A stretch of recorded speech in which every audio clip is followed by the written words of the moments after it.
Hello and welcome to this week's episode of Into the Podcast. I'm your host Sam and I'm joined each and every week by Ryan, Joel, Humperdinck, Chittenden. That is my full name. That is your full name? Yeah, not many people know that. Well, now everyone does now. Oh, yeah, true. I've already forgot what I said. I was thinking earlier because we were talking about the fact that I full name you.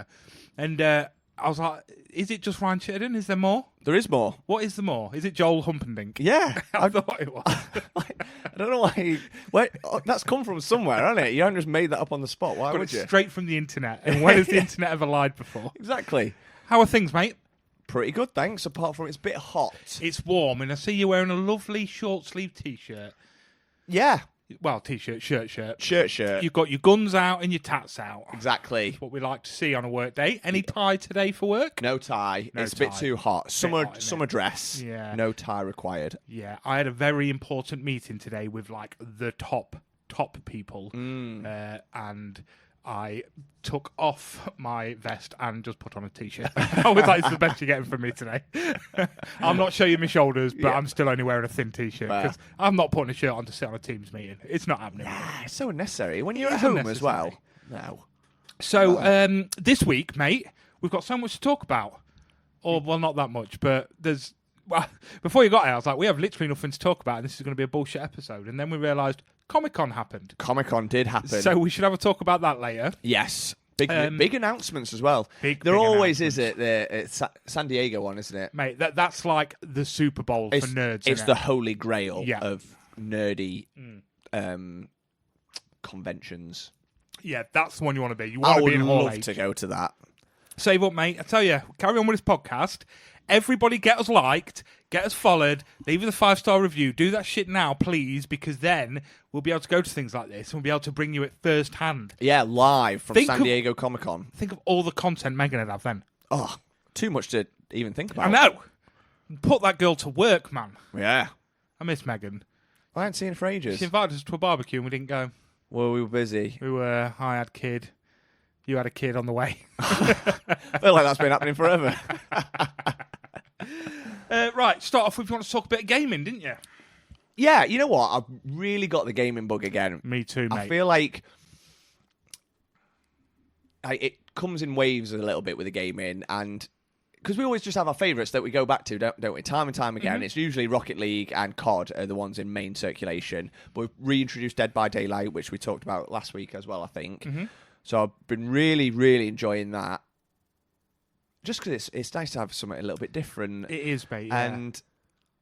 But then it's also come at the same time that a new season has started on COD, Yes. which has got some lovely, lovely new skins for us. Well, I mean, all you got to do is treat yourself to Battle Pass, which I do most seasons anyway, and you always get a free skin. And I think not the last one, the one before was Matey Boy from Walking Dead. Andrew Lincoln's Andrew character, Lincoln, Rick Grimes. Yep. This season, mate, Mammy herself, Mammy. Rhea Ripley. Rhea Ripley. What a lovely Oof. crossover. Exactly, because Rhea Ripley might actually be a goddess. She is our favourite. I love her a little bit. Yeah. Yeah, she's great. The thing is as well, like, we've never been big into the modern day wrestling, have we? You know, even when No. we've talked about wrestling, we're old school Attitude Era, and Yeah. we've dipped in and out. And I've dipped in a little bit with the newer stuff. Rhea Ripley is by far the best wrestler in the company. Oh, by far, yeah. Like, she is bringing the most. I feel like she is literally like, I know Cody Rhodes has got a quite good story and stuff, but Rhea Ripley is like the flagship of WWF. And she's probably the only reason why I'd really like, I still keep like a hand in with modern day wrestling. between her and Cody Rhodes, because I know Yeah. you're a Cody Rhodes fan. Well, you'd be happy to know, mate. Go Next on. week, you'll be able to buy Cody Rhodes' skin. No, yeah, I've seen his skin on. Cody Rhodes and Rey Mysterio Jr. you'll be able to buy. Nice. And they're already saying that Rey Mysterio Jr. is going to be a broken skin because he's got a smaller hitbox, because he's only like 5'3" or whatever. And they're actually making him So smaller. they've made him smaller, so he's going to be a smaller hitbox to shoot at. Oh, so you want to play as him then? So I'm definitely buying Rey Mysterio, yeah.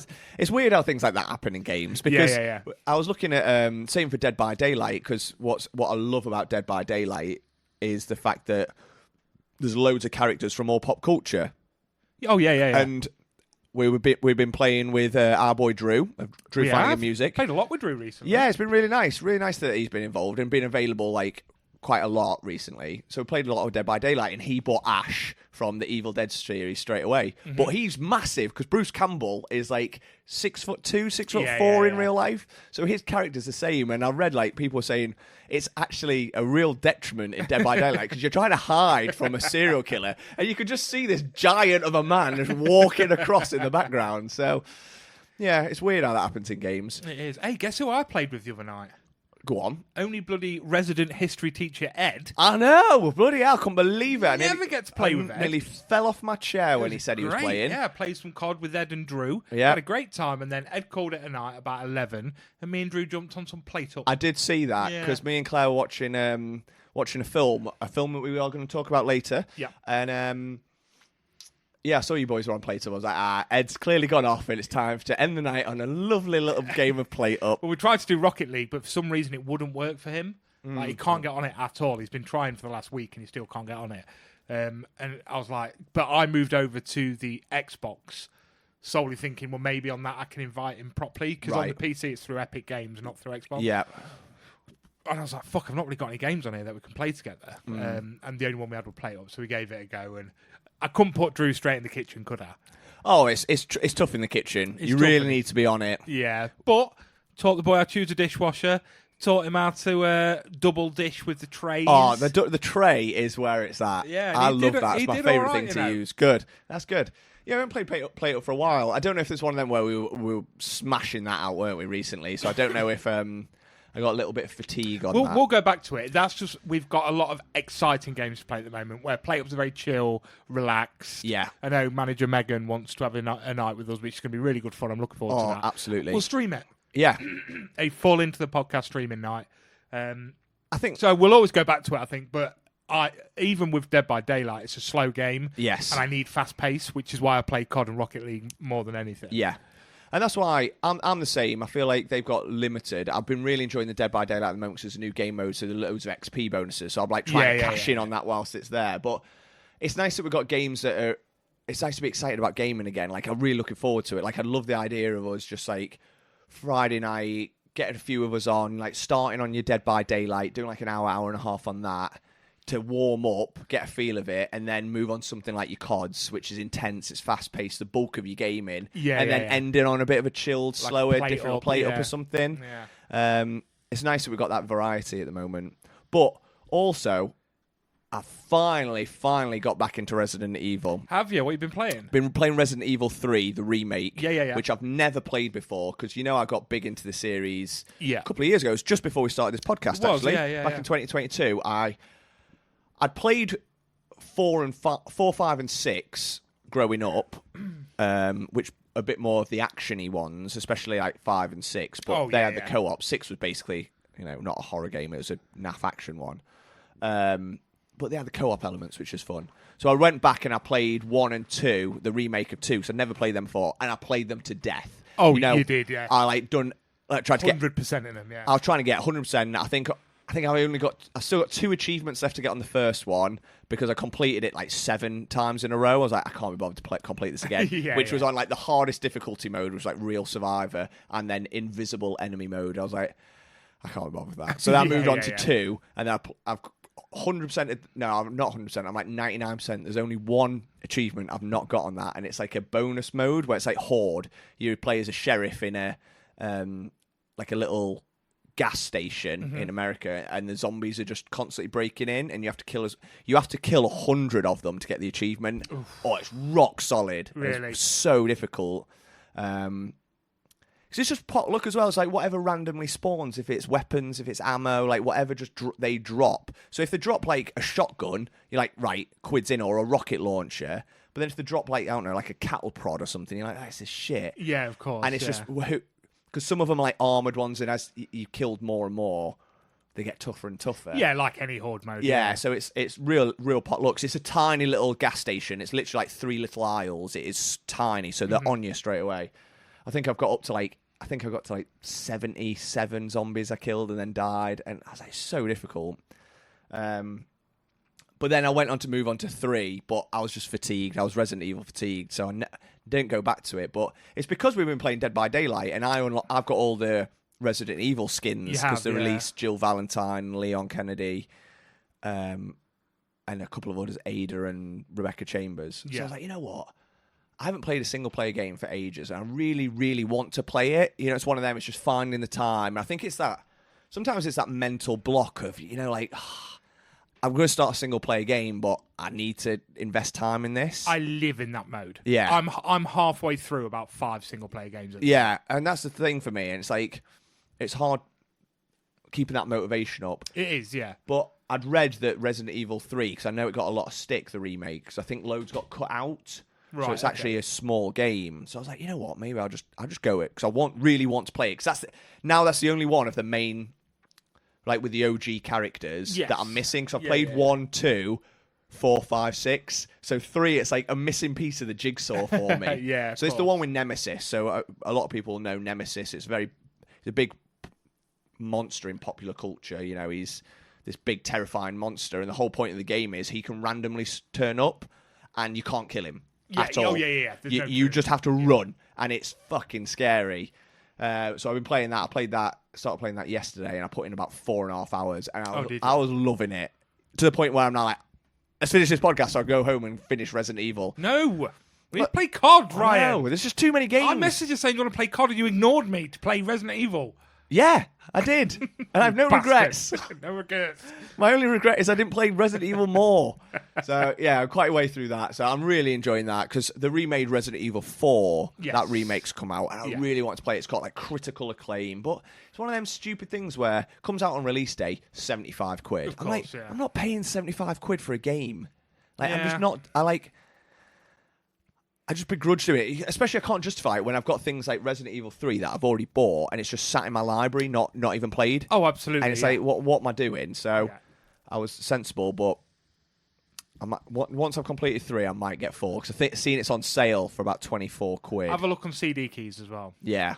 So, loving the gaming at the moment. There's just not enough hours in the day. Oh, absolutely, yeah. Because I want to play more. Like I said, I want to play COD. I want to play Dead by Daylight, but I also want to do the single player stuff. So, what I think we need to do is just quit our jobs and become full-time gamers. Well, I'm working on it, mate. I do the streaming. Yep. I'm nearly a professional Rocket League player now. You are. You're very high. I'm Diamond now. My boy Stealth Fighter has been blasting through it with me. Nice. And I think he might be slowly getting sick of my shit. Really? He's really good. He's really good. And to start off with, like, he was really gassing me. And the last few times I've played bad. Yeah. And you could just hear him be like, just be careful when you... Do you know what I mean? Like, there's that sigh, and I'm like, I'm sorry. Yeah, the disappointed sigh. He's such a sweet lad, though. And he's like, no, you can do this, mate. And he's good. Because he's so good, he's kept at a level of... Because I'm playing 2s. So I don't want to be in a position where I am at a level where I can't play without him. Do you know what I mean? Yes. So I can't just jump on and play with a randomer because everybody's too good and I'm used to just Luke smashing it for me. Yeah, but he's really good at like holding back, setting me up, positioning himself correctly. Right. For if I do fuck up, for him to be able to save it and be like, right, this is where you went wrong. So he's really good at that sort of stuff. But yeah, he's a good lad and he's really helping me at the minute. So I finally hit Diamond. I've gone from Gold to Diamond. Nice. Which is 2 levels up. But I'm heading for Champ. Long ways there, but I can't wait to come watch you live at the RLCS or whatever it is. Yeah. The World Championships. Because there's a lot of money in them, isn't there, really? Yeah, a couple of... Oh, well, weirdly enough, I was watching this, not a streamer, but I was flicking through Instagram Reels the other day. Yeah. And my Instagram Reels is all Rocket League. It's Rocket League, COD, 8 out of 10 does Countdown. Yeah. And then a couple of like Marty and Michael, like the Australian pranksters and stuff like that. Yeah. And Impractical Jokers, that's all that's on them. And I saw this professional Rocket League player, and it was like, 2016, I made $72 from playing Rocket League through streaming. That's what I made in that year. Yeah. And 2023, he made $762,000. Oh, fucking hell. And you're like, this is from playing a video game. Yeah, it's insane, but it's massive though, isn't it? Oh, it's huge. Like this whole world of content, like creation and content sharing, and whatever platform it is, it's huge. But then the championships. I mean, when you think your Call of Duty World Championships, your Rocket League World Championships, the £1 million prize pots. Yeah, Million. exactly. Yeah, but that's the thing. These sort of sports, like esports, they'll be just as big as your real. You know what I mean? Like your actual sporting events. Yeah, of course. You know, it's they serious money. It's bigger than a lot. Yeah, it's already bigger than most sports. Oh, absolutely. I'd rather watch Rocket League than cricket, I'll be honest. Yeah, same. I would. So yeah, having a good time. Oh, I'll tell you what I did do actually the other day on gaming. So I went to go buy Rhea Ripley. Didn't have enough COD points, so I had to spend real money on it. Yeah.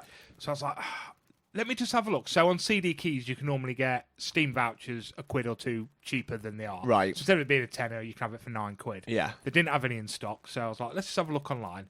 There was one like Gift Card Hub or something, and I'd come across them before. I'd heard of them before. So I bought myself a £10 Steam voucher on that for £8. It was like £2 off, blah, blah, blah.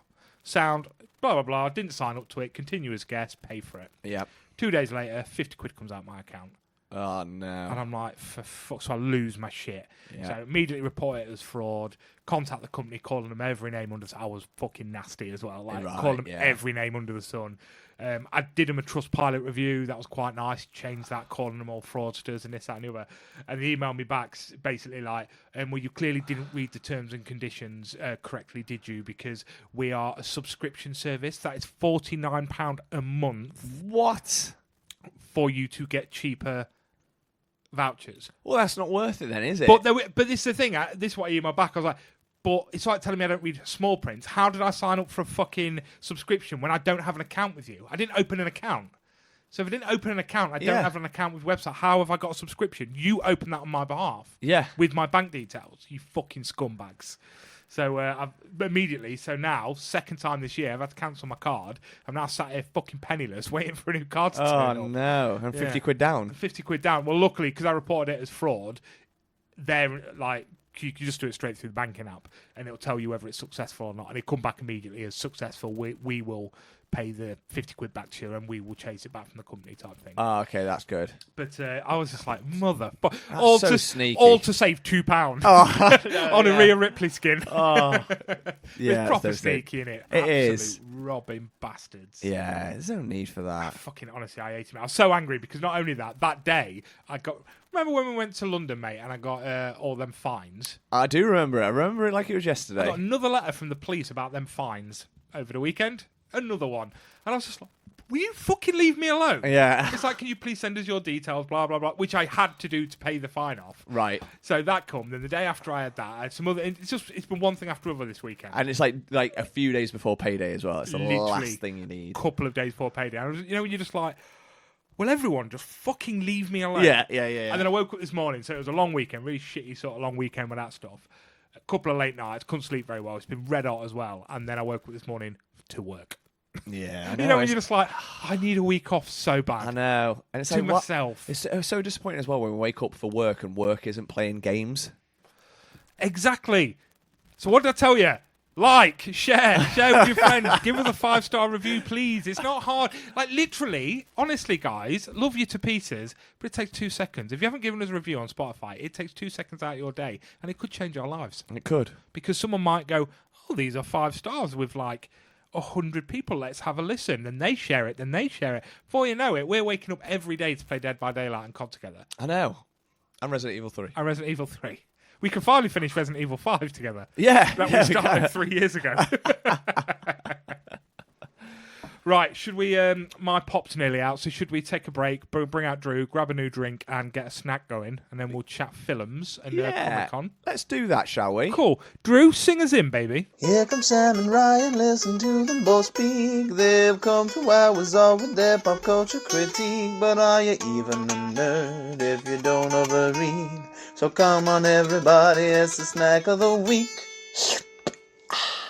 Thank you very much, Drew Flanagan of Drew Flanagan Music. I love listening to Drew Flanagan music. Oh, what? He doesn't just do jingles? Oh, no. He does not just do jingles. Oh, mate, tell me more. He does real songs. I mean, that is a real song, but, like a feature length. No, real songs. And you can listen to those real songs on all your musical platforms. Well, like what? Well, like Spotify. Yeah. Apple Music, maybe. Oh, what, for the iPhone users? For the iPhone users, but you don't have to just have an iPhone. Oh, no, you don't have to. But most most of iPhone them users do. Yeah. Amazon Music. Oh, my God, that's the one I listen to things on. Well, if you check out Drew Flanagan Music, he'll be there. Oh my God, I'm going to give it a listen. Problem is, when I'm listening to Drew Flanagan music, I just wish I could see his face because it's a gorgeous face. It is, and so he's got you covered. What? 'Cause What? if you go onto YouTube and search for Drew Flanagan Music, you will find his page there, and he has musical videos. Hold on. Musical videos. Musical videos of his real songs Oh my. featuring the whole band. Wait, hold on. Drew, Andrew, Andre, and Rue. what's the other one? Andy. Andy. That's it. Yeah. How did I miss out Andy? But I got Andre. Oh my God. Well, it's just a shame he doesn't play live.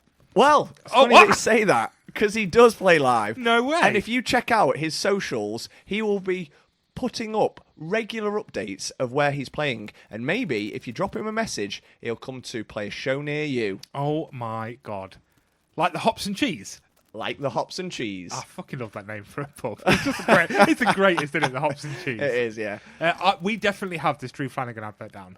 Yeah, by I the think way. so. I think, yeah. Fully. Yeah. Although I've got to say, no hiding. We made it. This is our 5th episode we've recorded in 3 days because we're covering for paternity leave when baby gets here.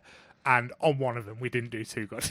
We were just laughing because we were delirious by this point. Oh, by episode 4, we've been sat here for like 6 hours straight. Festering in 30-degree heat. Oh, just chatting bollocks. So by the end, I can't remember what the last episode is about, but it was just...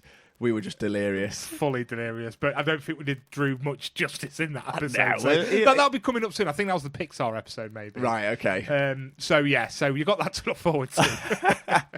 Right, snack of the week. Now I'm going to apologise now. We do have the mystery box of goodies that Yes. when somebody gives us a snack, but when we was getting a lot in at the time, we put them in a box and we kept it under my stairs, and we just pull them out as and when. Yes. Now, unfortunately, I forgot about the box, and I've been buying a lot recently. So we've got one this week, and I don't remember who it's from. Yeah, we said we were going to start writing on them. From here on out, we're going to. Who sent them to us, yes. So if you're listening and you did give us this, please drop us a message and we will thank you next time. Yep. We definitely won't do that because we'll forget. But, Yeah, but- just know we're saying thank you to you. Yes, thank you. You know who you are. Yes. For buying us Milky Bar Gold. Ooh. So that is a caramel flavoured white chocolate. That sounds amazing. It says new on it. It says sharing bar, which is fucking ridiculous. That's but outrageous. We will share. A lot of red and orange on the nutritional scale, but that's fine. That's standard for chocolate, isn't it, really? It is, mate. But what I did do is I made sure I pulled this out this morning and put it in the fridge for us. Ah, 'cause clever. it was hot. So I don't normally like chocolate from a fridge, though. Do you not? No, it hurts my teeth. I was umming and ahhing about it, but it's that hot. I was Oh, like, no, I it's the don't right call. give a shit It's if the you right do or call not. today. But you know how some people, as standard, put chocolate Oh, I don't in put the chocolate in the fridge? fridge. That's weird. Sometimes I do, sometimes I don't. Because the fridge is closer than the cupboard where I normally keep chocolate, sometimes if I'm walking past the fridge, I'll chuck it in there. Yes. But I'm the same as you. It normally just goes in my chocolate drawer. I've got 6 pieces in front of me. Right. I'm not being funny, but this is like Milky Bar Gold. So Yeah. I'm expecting Caramac. But Caramac. to look at it, it literally just looks like Milky Bar. It's just a white Milky Bar. White Milky Bar. There's no gold. It's a very misleading picture. It is, isn't it? Because it looks gold in the picture. I'm going to do a little comparison picture. Oh my God, do it. And then manager Megan can pop it up. That is not the same colour at all. So it's getting marked down for that straight It's away. for lying. Lying. We hate liars We on this hate liars, podcast. and we have marked people down before for lying. Yeah, exactly. Okay, so let's get sniff Smell- test. Smells gold. Smells gold. Yeah, oh Yeah. God, yeah. That Fucking smells love of gold. I Caramac. felt Caramac's like my favourite. Yeah. Right. Let's go. Everything will always be referred to as Caramac as Oh, it's- well. yeah. That is this flavour. Of course it is, yeah. Even though That's what it is. Caramac's now gone forever. Yeah, like Biscoff. It's not biscuit spread, is it? It's Biscoff. Yeah, exactly. Regardless where Yeah. it is. Right, come on. Right.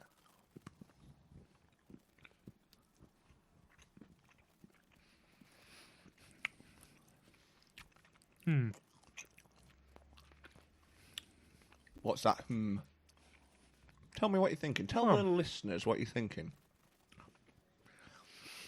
So, I was expecting a Karamak bar, I'm not going to lie. Yeah. It tastes more of Milky Way. There's not much caramel in there. Not much of a caramelly taste in my mind. Well, it's there, though. It's there, but then at the same time, we didn't open up a Karamak bar. We opened up a Milky bar with caramel. Yeah. So I think, again, it's what I had in my head compared to what it is. So actually, they've probably done it right. You buy a Milky bar for the Milky Bar flavour. Yeah, true. And that's what it's got, with a nice undertone of caramel. It's good, though. Yeah. I fucking love Karamak, though. That's my favourite.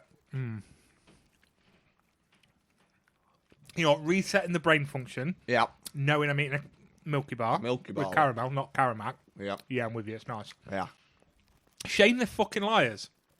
I know. Bloody Nestle. Send us free stuff. Yeah. Give us stuff, Nestle. God. Come on. Right. Right. Talk us through the tier system, Ryan. So here on Into the Podcast. We don't just eat for the sake of eating. No, we're doing you a service because we're reviewing snacks. Exactly. This is a snack reviewing service, and we have a 5-tier system. Number 1, which is the best, top tier. Oh, Nice and straightforward. Just top tier snack. Top tier, the best. Just below that, number 2, love that. Love it. Number 3, I'd have that again. You know, Don't love it, but if you're going to go, do you want one of these? I go, yeah, nice one. You know what? I will have that. Yeah. Number 4, if I'd have to. Would you like one of these? You go, have you got anything else? Yeah. Unfortunately not. Go on, give all it. right then. Yeah, if I have to. What you got in? Just this. Yeah, all right. And then number 5, the worst, bottom tier, awful, apple milk. Somebody offers it to you, you hit them. Yes, you spit in their face. Yeah, you don't take it because you have to. You fucking physically assault them. Yeah, and then they accept that because they realise what they've done. Yeah. And they spit on their own face. The image in my head then of just someone looking up to the sky, getting that perfect angle for it to go up and down. All right, proper greenie and all. Yeah. But exactly, it's that. Yeah. Because we're not friends if you're offering me this. Exactly. Um, So where are you placing the Milky Bar Gold? love that. Yeah, I agree. It's a solid love that. It's a solid love that. I think once I reset my mind frame a little bit there of I'm not eating a Karamak bar, Yes. just took a minute, sit back, go again. You've actually hit the nail on the head. It's a Milky Bar with a lovely Karamak flavour undertones. Yeah, and I love that flavour anyway, so I think anything that's that flavour is automatically, for me, it's going to be up there. Yeah, and I like a Milky Bar, to be Yeah. not something I eat all the time. Yeah. Not something I eat a lot, really, to be fair. But every time I have one, or like Milky Bar buttons, whatever, I'm like, fuck it, I don't eat enough white chocolate. Yeah. Even not for a fat lad, I don't eat enough white chocolate. Yeah, I know what you mean. And controversially, I think it was even better because it was in the fridge. Because it's still a hot day, and even though it's been in the fridge, it's not like breaking your It's teeth. not breaking your teeth. It's just that right level of got a nice firmness to it. Bit chunky that you can bite into. I agree, mate. And it's cold as well, which it was just nice. Love that. I ate Lovely. more, so I've got it in my teeth. So hold on. Say something. Okay, so whilst you get it out of your 3 teeth, what we're going to do is... 3.5 bastard. All right, sorry, yeah. You got one growing back. Yeah, I'm losing my baby teeth. Shall we move on to the big news from the weekend? Yeah, let's talk Comic-Con Hall H. Hall H was the big one. So, for those that don't know, I'm surprised that anybody that listens to this podcast Wouldn't know. Who's into their pop culture wouldn't know. But there was the big Marvel announcements. So the big ones were that their next Avengers film has now been renamed, hasn't it? And it's Avengers Doomsday. Doomsday. And they got the Russo brothers. Brothers are back for 5 and 6. Back to direct because, and for those that don't know, they directed Infinity War, Endgame. They also did Civil War and The good Winter ones. Soldier. The best best ones, basically. So it's in safe hands. And then, shockingly to everyone, they did the big reveal there and then of who's playing Victor Von Doom. Well, you've got to think, like, all of the massive actors there are on Earth, like, who are you going to pull in? Who are you going to pull into the MCU? Someone that's really going to bring people with them. Oh, yeah. Like, yeah. What is that actor that we can pull into the MCU that we've never seen before that really is going to bring us something new and fresh? Who was it, Ryan? Was it Iron Man by any chance? It bloody was. It was Robert Downey Jr. I think everybody collectively went, eh? Yeah. When they What? well, obviously everyone cheered, but everyone's like, "What? Okay, right, okay." But obviously, on the back of Multiverse of Madness, the Loki TV series, we are fucking with multiple universes now. Yeah, we are. And what's interesting, though, is people were thinking initially, is he going to be a Tony Stark variant, from a different multiverse? But he's not, is he? He's Victor Von Doom. He's Victor Von Doom. It's got to sit in the multiverse somewhere. You can't. You physically can't bring the hero of the last films in as a bad guy and pretend he wasn't the hero from the last few films. And let's be honest, Robert Downey Jr. as Iron Man is and has been the face He of is Marvel, MCU, for MCU. He is not single-handedly by any stretch of the imagination, but a huge percentage of all of its successes have rested on his shoulders. How many times he played Iron Man? Like 9 times in so many great films as well. It all started with him in Iron Man 1 back in, 2008? Yep. So he is a legend of Marvel, and he's probably one of the biggest actors of the last 15 years. Yeah, agreed. He had a meteoric rise to fame, and most of that was because of Iron Man. And his character had such an incredible, incredible arc. From start to finish, it ended in the most epic of ways. So I've got real mixed emotions about him returning. Because, okay, he's playing a different character. So he's not like he's shitting on Iron Man. Yeah. But equally, it's like, what you bring in? Yeah. You got to bring something new. I'm not saying he's against it. I'm a big Robert Downey Jr. fan, but it feels weird for me him coming back when, exactly like you said, there's hundreds of incredible, incredible actors that like big names as well, not just not just unknowns, but like big names that have got a big pull that would be awesome in that role. Yeah. Brolin hasn't played enough characters in the MCU. You could have used him. Yeah. Who's he played? 2? Yeah. Well, yeah, Cable and fucking thingy, innit? Thanos, yeah. I suppose Cable technically has not been part of the MCU unless he features in the new Deadpool and Wolverine film, which is quite possible. I'm trying to avoid spoilers. I haven't.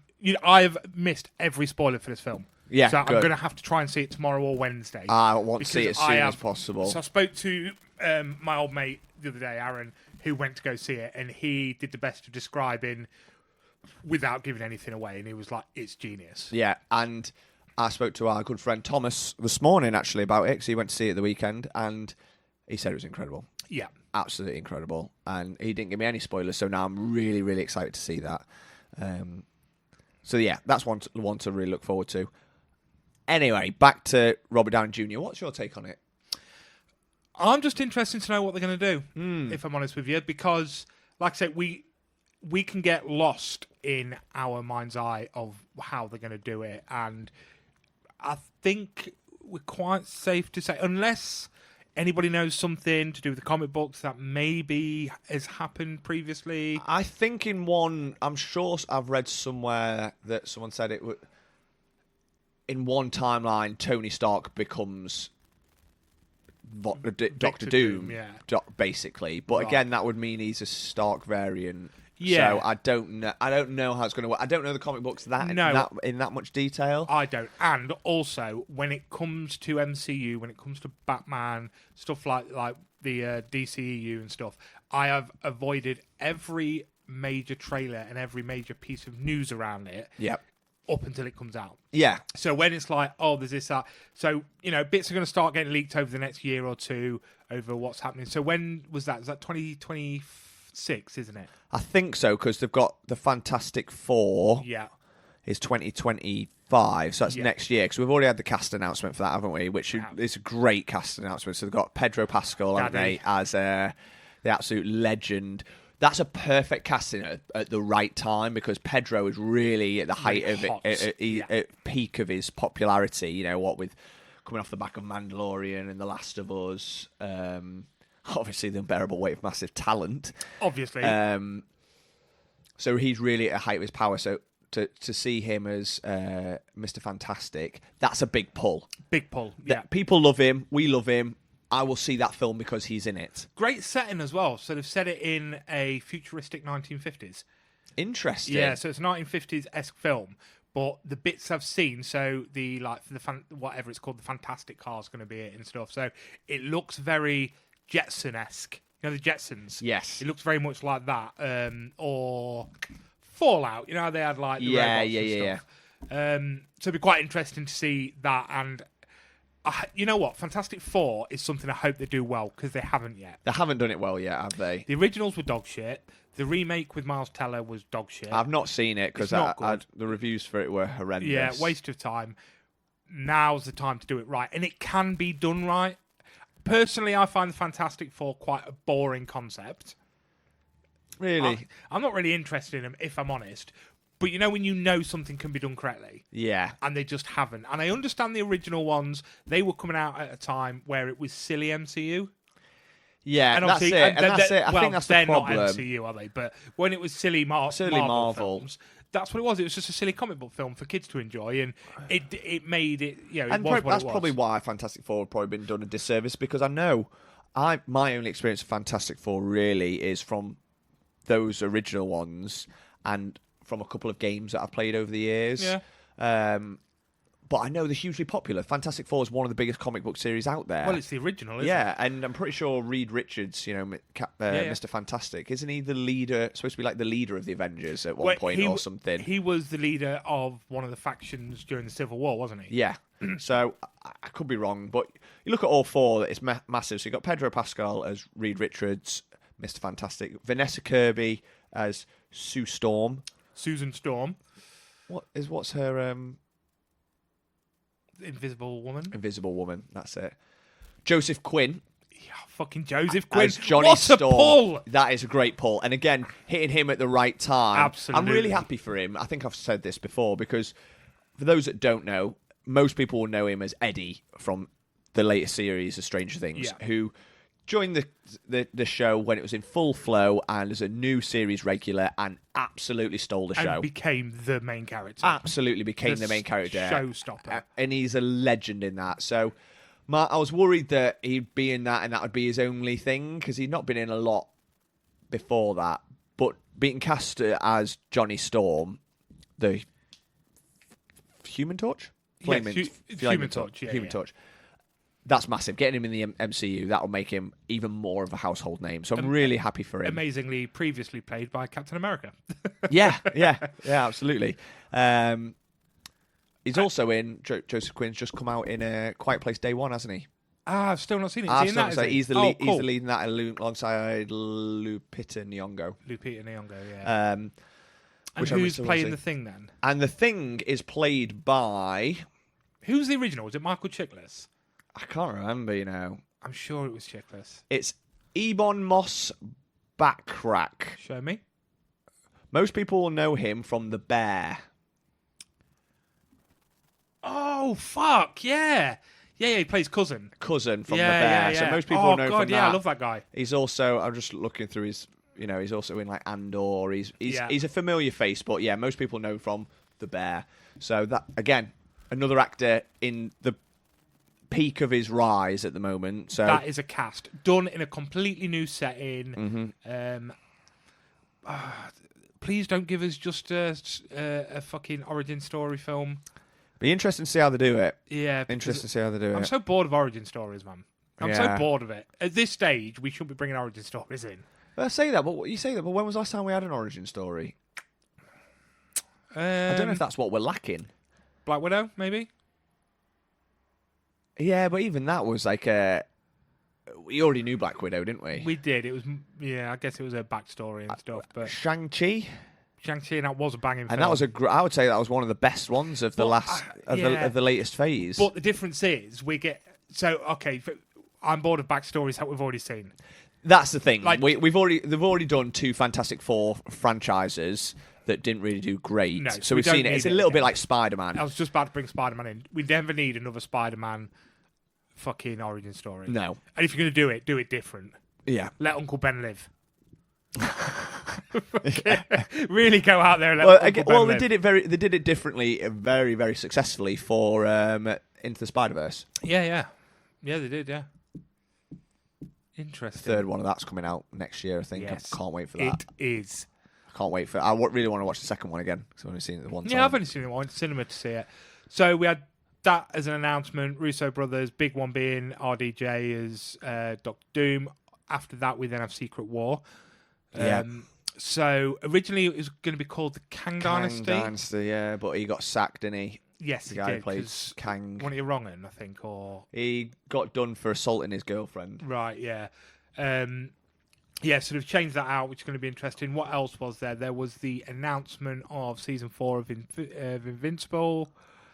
Yeah, there was a huge panel and event for Rings of Power season 2, There which was. drops in a few weeks. There was a panel for the HBO. I'm so glad when I saw the letters HBO TV show for the Penguin. Ah, yes. Did you see the trailer? I think I saw the announcement trailer a while ago. It looks good. Yeah, and we've talked about how great Colin Farrell is as the Penguin Looks from just the as Batman. dark. Yeah, it looks just as dark, just on the same wavelength. And HBO don't miss. Yeah, HBO do very good stuff. So we had that. We also had the announcement of Vault Risers. Vault Risers, so it's a prequel to The Boys. So Yeah. it's got Jensen Ackles returning as Soldier Boy, and Stormfront is returning. Yeah. So it's all about them and the rise of thing. And I think Jensen Ackles has been announced to be a series regular again in Series 5 of The Boys.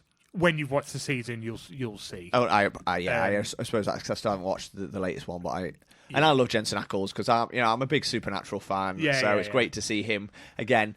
The worry is that someone who's in a series like that, like Supernatural, that ran for like 15 years, goes on and never does really anything big again. Yeah. And he's a beautiful man. He's a fucking sexy boy, isn't He he? really, really is. He really is.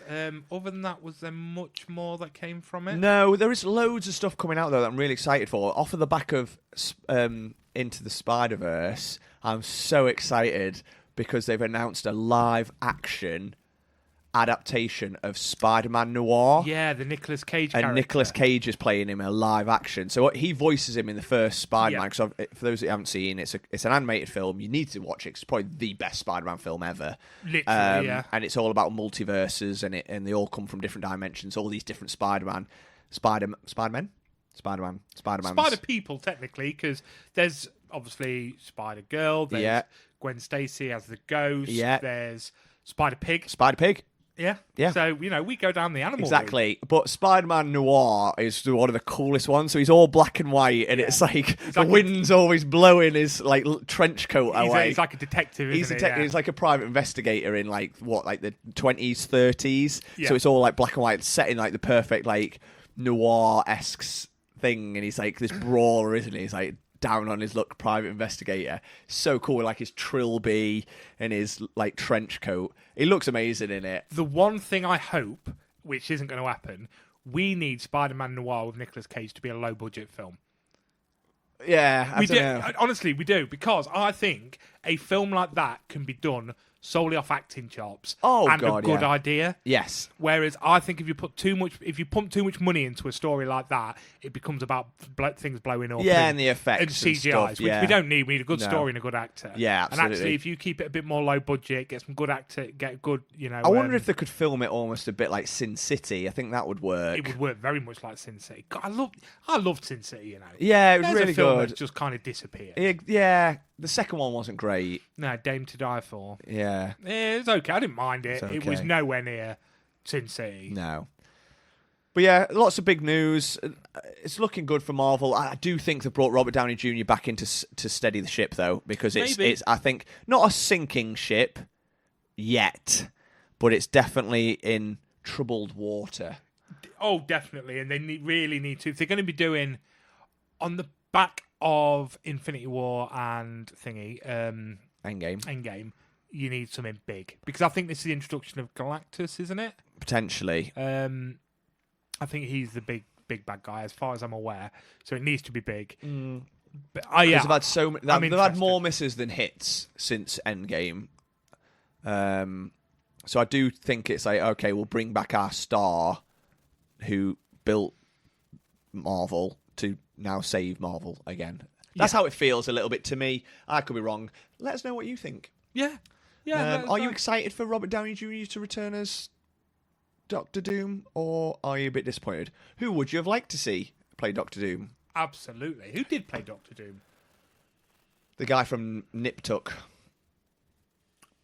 Okay. That's all I remember him from. Yeah, no, and I'd never not even a watched clue. that. I just remember as a kid, that trailer was always on. It was like about plastic surgeons. It was always on like Sky or what. Let's have a look. Fantastic Four. What year was he? Oh, it's 2005. Yeah. Jesus Christ. So who played Doctor Doom? Who would you like to see play Doctor Doom? Julian McMahon. Yeah, I don't know. Who would you have picked as Doctor Doom? John Hamm. John Hamm is a great shout. Yeah. It'd be great in the MCU as well. Oh, what a legend. Yeah, you've done it. You've nailed it in one. Have you read that? Have you pre-prepped that? No. Has people been shouting for that? I'll tell you for why. It's because I just saw that picture of whatever his name I just said.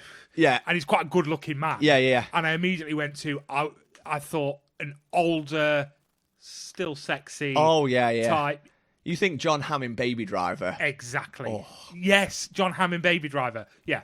Suave, charismatic, good-looking, but got an edge to him, a dark side. Absolutely. You don't want to fuck with him. He'll be your best friend until he's not. And then you're fucked. Yeah. They Oh, are. mate. We've just called it. Yeah. There is no I'm other. sorry, Kevin Feige. Whatever your name is. Whatever your name is. Listen to us. Yeah, Listen to get Into John the Podcast. Hamm. John Hamm would be an unbelievable Doctor Doom. Or at least if you're going to start fucking about multiverses, get him to play him in one of the multiverses. Yeah. Then if you're going to do that, then I guess you could pull in, what's his face, Negan, Jeffrey Dean Morgan. Yeah, similar like looks and got that dark side to him. And then, just end it with Carl Urban as Victor Von Doom, just with his butcher voice. Yeah. Yeah, that was good. Yeah, that was good. Right, John Hamm is playing him. Should we move on to the film Yes. that we watched this week? So I wanted to do an episode on wrestling. Mm-hmm. Wrestling films. And after I said it, I think it was a great idea, but I also know that actually that's the one thing people like listening to the least when we talk about it, as much as it is a love of our childhood. And I really think people should get involved with the fact that this is our childhood. Like, just accept the fact that we are reliving our childhood a little bit here. Not hurting anyone. So, but there are some really amazing wrestling films out there that I'd like to dot in over the next few weeks. And if you don't believe me that there are brilliant ones, you all love Peanut Butter Falcon, so shut up. Oh, yeah, it's a beautiful That's a film. beautiful film, It and that's is. about wrestling. It is. So this week, I watched The Iron Claw, which is on Amazon Prime at the moment, and you watched it last night? Or I Saturday did night? last night, yeah. I watched it last night. So just a bit about the film. So it is based on a true story about the Von Erich family, which were a big... what was the wrestling company called? WCCW? WCCW. WCCW. So it was back in the day when there was multiple wrestling franchises. Yeah, a lot. It seemed to be quite regional, didn't they? They were regional instead of you just having WWF or Yeah. WWE. And the idea was that people fought each other, and you could only be like world champion if you had fought in the several different countries where it was big. So like Yeah. in Japan and Canada and stuff like that. And you sort of had to be like a regional champion, didn't you? Yes. So, like, yeah. This So- one's set in Texas because it's about the Von Erichs who are from Texas. Absolutely. And so it starts off quite early with the father, who is Fritz Von Erich, played Fritz by von Holt McCallany. Yeah. What's he from? He looks so familiar. Yeah, I know. I have seen him in quite a few things. I can't tell you off the top of my Yeah, head. he's just so familiar. It kind of gives you like him wrestling and blah blah blah, and how he's just doing what he can to make a bit of money for his family, but Yeah. he wants to be world champion one Trying day. to make it big, isn't he? He's playing a heel. So Yes. for those that don't know, in wrestling terms, he basically means he's a villain. Yeah. That's why he's called. I was reading up on this that so he's Fritz, because his real name's like something Atkinson or something, but like Fritz von Erich, because he started off as like a Nazi type character. Right. So obviously I think he was wrestling in like the 50s and 60s, so it's probably the time if you're going to be a heel to be a fucking Nazi. Yeah. Absolutely. Yeah. So the film then goes on to follow his 4 sons. One, the main guy, played by Zac Efron, so Kevin Von Erich, and he is shredded in this. He's massive. He looks to me like he's steroided off his tits. Oh, he's so much steroids. So many steroids. He is steroid big. Yes, he is. He does not look natural. No. He looks like a wrestler, Oh, yeah. but like we've talked about this before, but not a natural wrestler. He Not looks at all. he looks like his abs and everything. He just looks ballooned, plastic. It doesn't look real. Yeah. So it follows so he's already doing wrestling, so it follows sort of his journey. Then we go down to meet the other brother, played by Jeremy Allen White. Also from The Bear. Also from The Bear, the main guy who is so ugly fit. He's Yeah. not a good looking man, but he's sexy as shit. Yeah. And he's shredded in this. He's as well. shredded, but he looks a bit more natural He to me. looks He naturally looks like big. he's. I don't know if he has a maybe, but it's hard to say because he's ballooned a lot as well. Absolutely. But he doesn't look anything like Zac Efron, who does look like he's been roided up. Yeah. So he was a regional champion. Well, he was going to go. He was to the Olympics. To do discus. Yep. But it didn't happen, so he decides to come back and do wrestling with his brothers. Then there's Harris Dickinson, who plays the other brother, David, who gets into wrestling, and then there's who's the other? the younger brother, Nick. The younger brother, who's more not really into wrestling, quite a weedy guy, more of a musician. Yeah, exactly. So it kind of follows the storyline of their family and how Fritz as a father is just they're the type of family that they call Dad Sir, and it's whatever he says, and he really pushes them to be what he never got to be. But it also follows the Von Erich curse. So everyone talks about how the Von Erich curse is a thing, and because they had a younger brother who died when Kevin was only 5, and things happen to this family. So it follows the storyline of the wrestling and trying to become big, and Kevin's rise and fall and rise again, and the curse that happens throughout the whole family. Have I missed anything? No, because I don't think we want to give spoilers away No, at not this stage. Because it's still quite new out. It came out last year. But yeah, you've absolutely hit the nail on the head. It follows the dad who's follows Kevin, really. Yeah. But it's all about the dad pushing it. It's all about, I never became world champion, so you're going to be a world champion. Like I said, he's the type of dad who says it to his sons, you're my favourite, you're the second, you're the third, and you're the fourth in my favourite list. But you can all change, Subject to change, depending on how hard you work and how successful you are. Yeah. So he owns WCCW as well. So he owns the company. Yeah. He pays the wrestlers. And it's quite good because there's a scene a bit later on where they're going through the books and it's showing how much Kevin got paid and Andre the Giant's on his books and some big wrestlers. Ric Flair's big feature in it, yeah. Not the actual Ric Flair, but a young Ric Flair. So I'm going to put it out there, mate. I fucking loved this film. And I'm putting this film up there with Whiplash. Wow. And I will tell you for why. Not in how amazing it is. Whiplash is a story that you are going to fall in love with without any interest in jazz drumming. This film, you laugh, you cry, there's so many heartwarming moments because they're such a close family. Yeah. And you haven't got to have zero interest in wrestling. Oh, yeah. Enjoy. Wrestling is such a secondary character in this film. Absolutely. That it does not matter. It's all about the family. It's all about the dynamics within that family. And I think because I come from a bit more of... And I was thinking about this afterwards. I am very embedded in your family now. I have put myself in your family. Yeah. And your family is a family I never had because you're all very close and I love the dynamic that your family have. I've never had that. My family are not close. I don't really get on with my brothers and sisters as much. But we do you know what I mean? But we're not a close family. It's not. We don't do stuff together and shit like that. So as much as I love my family and whatever, we don't have that dynamic, and it's a dynamic that I think when you watch this film, you wish you had. I said that to to Claire last night. We were watching it, and you're watching all these brothers, and it's like, I wish I had brothers like Yeah. that. You know, like, don't get me wrong, I've always had like close friends and like Drew, like basically like a brother, and like family and friends and stuff. But you know when you just like like actual brothers in your household, Yeah. because there's like four of them that are all really close, and even though they're almost so much closer in spite of how their mum and dad treat them in the film. Like, mum's just very absent. Mum's exactly the same. Of just do as you're told. Do what your dad says. Yeah, and it's like, you know, they'll come to a problem like, oh, I think Dad's been too harsh on Michael or whatever, and she's like, that's his business, not mine. Yeah. Mum's very I'm not getting involved at all, but the brothers will do anything to protect each other. And yeah, it is a beautiful film. It's really about family.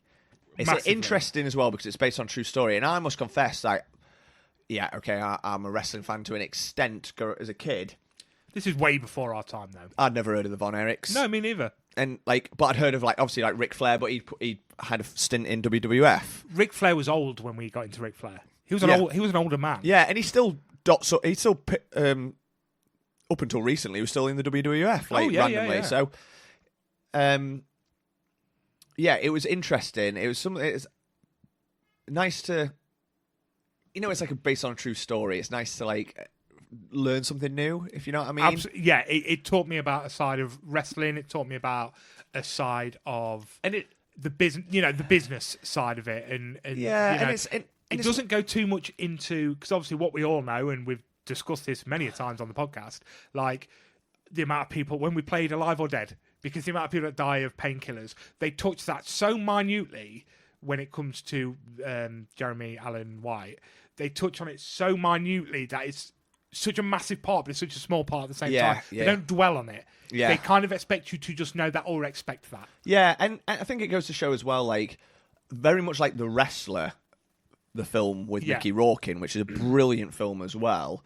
Again, not so much about wrestling, it's about a character. It's a character drama, and, you know, he got nominated for an Oscar for playing it. It was his big comeback.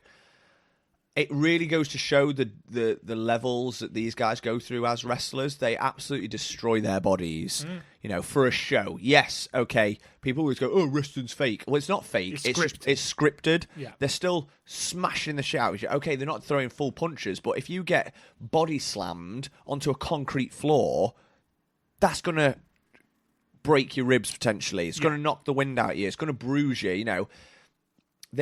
And accidents happen, and it's one of those where they're all battered and bruised, and, you know, you just want to give them a hug, but all that happens is their dad comes in and gives them shit. Like, okay, that was not great. That was not good enough. You should have done better. And it's just amazing, like, that can be a family, like, the family dynamics. I think that's what's beautiful about it. It's like the brothers' relationship in spite of all that they are that close, and they're not just completely competitive with each other. They're very respectful. Like, if someone gets bumped up with a pecking order in front of them, it's a bit like, yeah, I'll be gutted, but it's like, no, I'm really happy for you. Brother. But one thing about this film, right? Oh, don't. You said this, nothing against the film, but I feel like I was missold this when you told me about it. You said like, oh, you know, it's really good. You'll laugh, you'll cry. More emphasis on the crying, I will say. I'm not going to go into spoilers, but this is a heavy film. I did cry. I told you I cried at this film. Yes, I did cry at this film. This is. It's a really good film. I'd 100% recommend it. It's a really, really good film. Just pre-prepared. Right, okay. I come in thinking, it's going to be quite a heartfelt. I didn't emphasise the crying, did I not? Like, okay, there'll be a couple of touching moments. Wow. Oh, yeah. Oh, it's heavy. It's heavy. And I've actually read up on the true story. The true story, we'll talk about this after the podcast we're finishing. Because it'll give spoilers, Yeah, and I'm not going to talk about that. Even more horrific. Oh, yes. Really? Oh, yes. So, give it a watch. It's a great film. Zac Efron's brilliant. I love Zac Efron. Yeah. I love him. He's turning into an actor that's really moving away from... well, he was a teen comedy type guy, wasn't he? Yeah, for years like, and years. like he's like the Disney heartthrob because he was High School he was, Musical, and then he's really moved away from that, and he's into roles now where he can just do whatever he wants. He can take so my two examples of this are Robert Pattinson and Daniel Radcliffe. Yeah. They were character actors for so many years in kind of kids films. Yeah. That it's quite hard to get over what they were, and actually are both unreal actors. And Zac Efron has slipped into this. Yeah, and his I think life of being an incredible actor. I think it's taken him a while to get there because I agree. he did start he started churning out Baywatch. shit like Baywatch. What was the Bad Neighbours. Bad Neighbours. What's the one where he goes off with Robert De Niro? Oh, what was that? Oh, Bad Grandpa. Bad Grandpa, and you're like, these are just all garbage. Zac Efron did slip slightly into the Franco's Rogan lifestyle a little bit because Dave Franco's a big part of that. Right. And I think he went down that. And it's not a bad comedy group to be involved with. But unfortunately, when you're part of a comedy group like that, you tend to stick with a comedy group like that. And to me, Zac Efron is bigger. Yeah. Because as much as I love James Franco, I'm still more into his comedy than I am anything he's ever done exactly. serious. And it's nice to see Zac Efron moving into something more serious because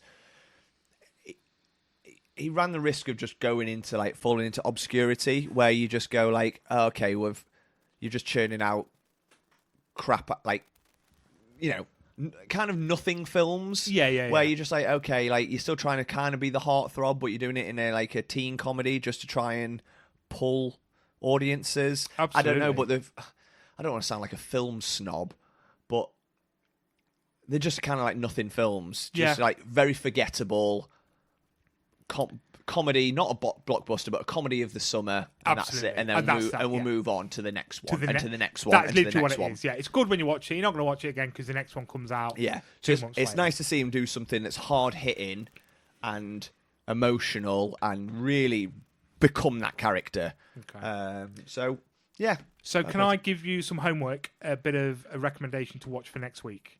Sure. Have you seen Fighting with My Family?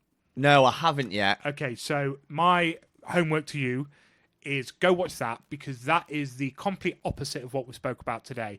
That film is nothing but fun, start to finish. Yeah. I know, friends, you've got to be a wrestling fan to enjoy this film. It's a WWE production. Right, So you've got to be a wrestling Yeah. fan. But it's the story of Paige, who was a diva superstar a bit after our time, but the same age as us. So she grew up in the Attitude Era. So it's a lot of her love of The Rock, the Stone Colds, the complete opposite. Fun throughout, really enjoyable. It's got a great cast, I know that. It's got Amazing Nick cast. Frost, Nick Lena Frost, Headey. Lena Headey, Steve Merchant, who also directed it. Yep.